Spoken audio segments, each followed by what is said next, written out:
Hello everyone, welcome back to our channel Joyitashree. আবারও নতুন একটা ব্লগ নিয়ে চলে এসেছি আর চড়কের দিন। আর আমি কিন্তু ব্লগটা শুরু করছি একদম মেলার থেকে। মেলাতে কি কি করলাম সবটাই তোমাদেরকে শেয়ার করে দিচ্ছি।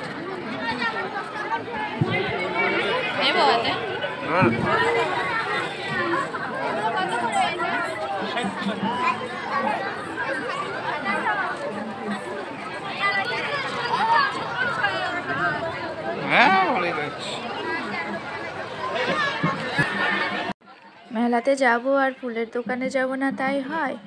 এখানে দেখো ছোট ছোট ফুল আছে, কিন্তু খুবই সুন্দর, তাই জন্য একটু দেখে নিলাম। আর কয়েকটা বেশ পছন্দ হয়ে গেল, খুব সুন্দর ফুলগুলো ছিল, তাই তোমাদেরকেও দেখিয়ে দিলাম। মন ভালো হয়ে যাবে সুন্দর সুন্দর ফুল দেখে। আর এই যে শ্রী অনেক কিছু কেনাকাটি করেছে, সেগুলো নিয়ে অলরেডি ব্যস্ত হয়ে গেছে।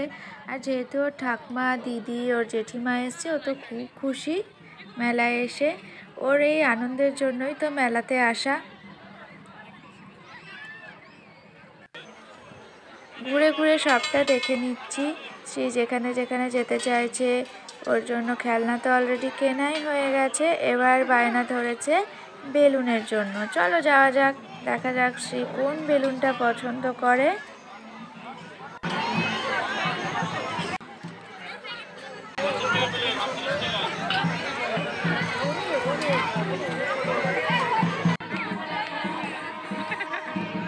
দেখো শ্রী বেলুনগুলো দেখে কত খুশি হয়ে গেছে, খুবই আনন্দ পাচ্ছে। ছোটোবেলায় এই ছোট ছোট জিনিসেই আমরা কত খুশি হয়ে যেতাম, তাই না? বড় হতে হতে আমাদের খুশি হওয়ার জন্য আর ছোট ছোট জিনিসগুলো নেই, এখন বড় বড় জিনিস পেলে তবেই যেন আমরা খুশি হই। কিন্তু এই ছোট ছোট খুশিগুলোই তো আমাদেরকে ভালো রাখে, তাই ছোট ছোট খুশিগুলো জীবনে থাকা ভীষণই প্রয়োজন। এই যে আজকে চড়কের মেলায় হয়তো বিশেষ কিছু নেই, তবুও একটু মেলা ঘুরতে আসা, বাচ্চাদের আনন্দ আর এই ছোট্ট খুশিগুলোই আমাদেরকে হয়তো কালকে আরও সুন্দর করে বেঁচে থাকতে সাহায্য করবে। সেই জন্যই ছোট ছোট খুশিগুলো জীবন থেকে উধাও হয়ে যেতে দিও না। টুক করে বেরিয়ে পড়বে আর ঘুরে আসবে, দেখবে অনেক আনন্দ পাবে আর জীবনটা অনেক সুন্দর মনে হবে। দেখো শ্রী এই বেলুনটা পছন্দ করেছে, আর বেলুন নিয়ে তো প্রচণ্ড খুশি হয়ে গেছে। আর পুরো মেলাতে এই বেলুনটা বাজাতেই থেকেছে। এই দেখো, খুব খুশি হয়েছে ও বেলুন পেয়ে।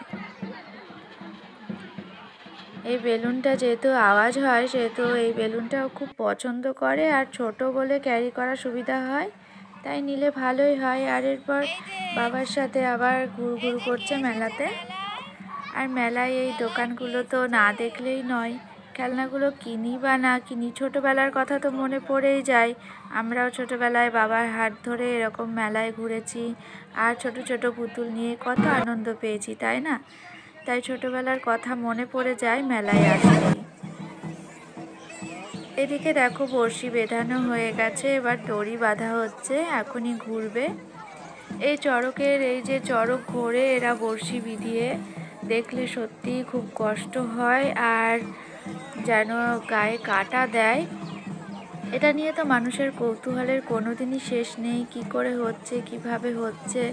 সত্যিই তাই, বেশ রোমাঞ্চকর একটা দৃশ্য মনে হয় যখন ঘোরে, রীতিমতো গায়ে কাটা দেয়। তো এই যে যেই লোকটি বড়শি বিধিয়েছে এবং ঘুরবে, সে আমাদেরই বাড়ির পাশে ভাড়া থাকতো, এখন অন্য জায়গায় বাড়ি করেছে, তা ওনাকে আমরা চিনি। তো দেখলে পরে সত্যি আরও বেশি যেন কী বলবো, কৌতূহল বেড়ে যায়, যেরকম বছরের পর বছর ধরে একইভাবে করে যাচ্ছে, কোনো অসুবিধা নেই, বরং উনি এটা কাজটা করতে অনেক আনন্দই পান, সেই জন্য প্রত্যেক বছরই এটা করতেই থাকে। পরিবারের সাথে ঝামেলা করে হলেও এটা কিন্তু করে যায়।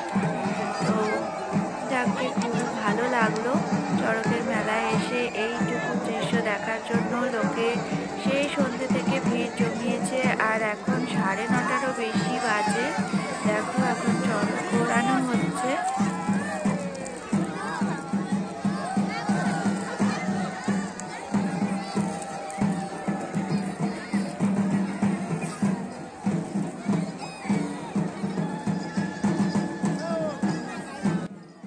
এই কয়েকটা দিন কান পাতলেই শুধু শোনা গেছে শিব শিব মহাদেব, শুধু ভোলানাথের নাম।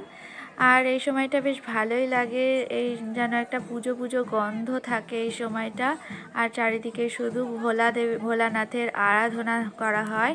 তো আমিও ভোলানাথকে প্রার্থনা করে বলবো যে সবাইকে ভালো রেখো, সুস্থ রেখো, সব মায়েরা তার সন্তানকে নিয়ে, পরিবারকে নিয়ে ভালো থাকুক। ঠান্ডা লেগে যাবে, ঠান্ডা লেগে যাবে। ভালো কেমন আইসক্রিম খাচ্ছ?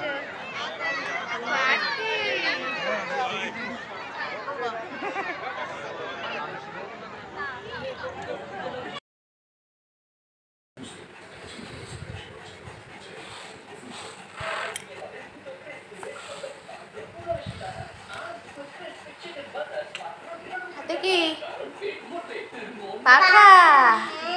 ওটা তো পেনও, তাই না? দিদাকেও দেখা যাচ্ছে, দিদার ছই খারাপ। বাবা পাখা দিয়ে আবার হাওয়া খাচ্ছিস তো, চুল নড়ছে দেখি, হাওয়া খা। ওরে বাবা, কত কিছু কিনেছিস তুই মেলার থেকে।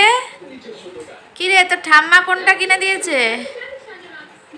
ঠাম্মা কোনটা দিয়েছে? ওটা তো বাবা। ঠাম্মা তো এই পাখাটাই দিয়েছে তোকে। ঠাম্মা পাখাটা দিয়েছে, আর দিদি দিয়েছে এই যে গোপালটা।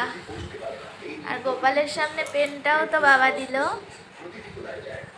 দেখি বুবু কত খুশি। ওরে বাবা, কিসের মেলায় গেছিলি? চড়ক বলো। হ্যাঁ, আর এই পুতুলটার নাম কি গো? এই পুতুলটা তোমার পাশে বসে আছে, এই পুতুলটার নাম সান্তা ক্লজ। ওরে বাবা, কি খেয়েছো মেলাতে? আর আইস, হ্যাঁ, মজা আছে, মজা আছে। একটু খেলা পুতুলটা নিয়ে। ওরে বাবা, পড়া করছে, পড়া করছে। ওরে বাবা, লেখা করছে। আবার লিখবা? হ্যাঁ, দুটো পেন হয়েছে তো। আমরা মেলা থেকে ফিরতে ফিরতেই প্রায় 11টা বেজে গেছিলো। চড়ক ঘোরাচ্ছে, তখন বাজে 9:30। তারপর আবার ওই বাড়িতে গেলাম, একটু বসে ও আবার দিদিভাইয়ের সাথে একটু খেলাধুলা করে আসলো। তো এই করতে গিয়ে 11:15টার সময় বাড়ি এসেছি। তারপরে ওর বাবা খাওয়া দাওয়া করে আবার চলে গেছে ও বাড়িতে, ওখানে একটু কাজ আছে কালকে, কাজ সেরে এখানে আবার চলে আসবে। আমাদের এই এখন 12টা বাজলো, এখন আমাদের সবার খাওয়া দাওয়া শেষ হলো। আর শ্রী তো অনেকগুলো পুতুল নিয়ে এসেছে মেলা থেকে, পুতুল নিয়ে খেলা করতে একদম ব্যস্ত। আর মেলায় গিয়ে যে কত আনন্দ করলো তোমরা তো দেখলেই। আর এইদিকে সিদ্ধিদা শুয়ে আছে, সিদ্ধিদার শরীরটা খারাপ, একটু জ্বর জ্বর মতো লাগছে বলছে। এখন সিজন চেঞ্জ হচ্ছে, আবার সবার এই সমস্ত হবে। শ্রী তো মেলায় গিয়ে জোর করে জেদ করে আইসক্রিম খেলো, ওর জন্য আমরাও 2 বছর প্রায় আইসক্রিম খাওয়া, 2 বছর কি তারও বেশি, শ্রী হওয়ার আগে থেকে 4 বছর প্রায় আইসক্রিম খাওয়া বন্ধই করে দিয়েছি। কি হলো, বুঝবা? বলে বুঝবা, বুঝো। আইসক্রিম খাওয়া আমাদের বন্ধ হয়ে গেছে, তো শ্রীর জন্য আজকে আবার একটু আইসক্রিম খাওয়াও হলো। তবুও শ্রী বেশি বেশি খাবে বলে একটাই নিয়ে 3 জনে একটু একটু করে খেয়েছি। আর অত রাত হয়ে গেছিলো, তখন আর ফুচকা বা অন্য কিছু খাইনি। একটু জিলেপি, একটু বাদাম আর একটু নিমকি সবাই মিলে কেনা হয়েছে। ওর ঠাকুমাও কিনে দিয়েছে, ওর বাবাও কিনেছে, সব নিয়ে বাড়ি চলে এসেছি। আজকে একটু একটু খেয়েছি, আর সব পড়েই আছে।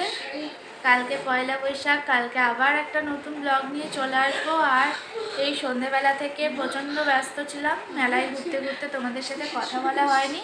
তাই এখন 12টা বাজার সত্ত্বেও তোমাদের সাথে একটু গল্প করতে বসে গেছি। আর মেলা থেকে শ্রী কী কী কিনেছে সেটাও তোমাদেরকে দেখিয়ে দিলাম।